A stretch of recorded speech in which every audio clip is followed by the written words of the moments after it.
Sir ਜੀ ਬਾਬਾ ਦੀ ਕੰਨ ਫੜਾਏ ਨੇ, ਕੁੱਟ ਕੇ ਲੈ ਗਏ ਨੇ। ਮੇਰੀ ਹੁਣ ਉਹਦੇ ਨਾਲ ਜਿਹੜਾ ਪੀਐਸਓ ਨਾ ਡੀਪੀਓ ਦਾ ਅਲੀ ਅਕਬਰ, ਮੇਰੀ ਉਹਦੇ ਨਾਲ ਗੱਲ ਹੋਈ ਹੋਣੀ, ਠੀਕ ਹੈ।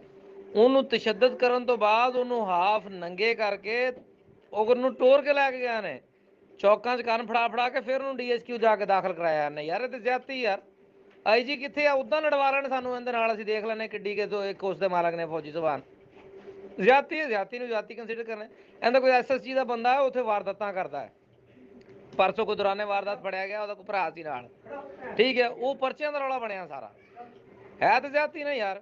ਤੁਸੀਂ ਐਡੇ ਜੇ ਹਾਜੀ ਨਮਾਜ਼ੀ ਹੋ, ਸਾਨੂੰ ਨਹੀਂ ਪਤਾ ਤੁਸੀਂ ਕੀ ਕਰਦੇ ਹੋ। ਆ ਮੁਲਤਾਨ ਵੀ ਅੱਗੇ 2-3 ਦਫਾ ਮੈਂ ਤੇਰਾ ਮਖਦੂਮ ਰਸ਼ੀਦ ਵਾਲੇ ਪਾਸੇ ਲੱਗਿਆ, ਸਾਡੇ ਕੋਲ ਕੰਪਲੇਨਾਂ ਸੀ ਇਦਾਂ ਦੀਆਂ। ਕੋਈ ਇੱਕ ਦੋ ਫੌਜੀ ਸੀ, ਛੁੱਟੀ ਹੁੰਦੀ ਸੀ ਤਾਂ ਵਾਰਦਾਤ ਸ਼ੁਰੂ ਹੋ ਜਾਂਦੀ ਸੀ, ਚੋਰੀਆਂ ਸ਼ੁਰੂ ਹੋ ਜਾਂਦੀਆਂ ਸੀ। ਲੋਕਾਂ ਨੇ ਬੜਾ ਕਿਹਾ, ਅਸੀਂ ਬੜਾ ਕਹਿਣਾ ਨਹੀਂ ਯਾਰ ਇਦਾਂ ਨਹੀਂ ਹੈ, ਇਦਾਂ ਨਹੀਂ ਹੋ ਸਕਦਾ, ਤੇ ਬੜਾ ਇਹ ਮੁਕੱਦਸ ਅਦਾਰਾ। ਲੇਕਿਨ ਇਹ ਤੇ ਬਿਲਕੁਲ ਹੀ ਹਯਾ ਲਾਤੀ ਯਾਰ ਇਹਨੇ। ਹੁਣ ਦੇਖਦੇ ਨਾ ਆਈਜੀ ਦੇ ਮਰੀਮ ਨਵਾਜ਼ ਕੀ ਕਰਦੇ ਨੇ, ਇਹ ਸਾਨੂੰ ਟਿਕਟੌਕ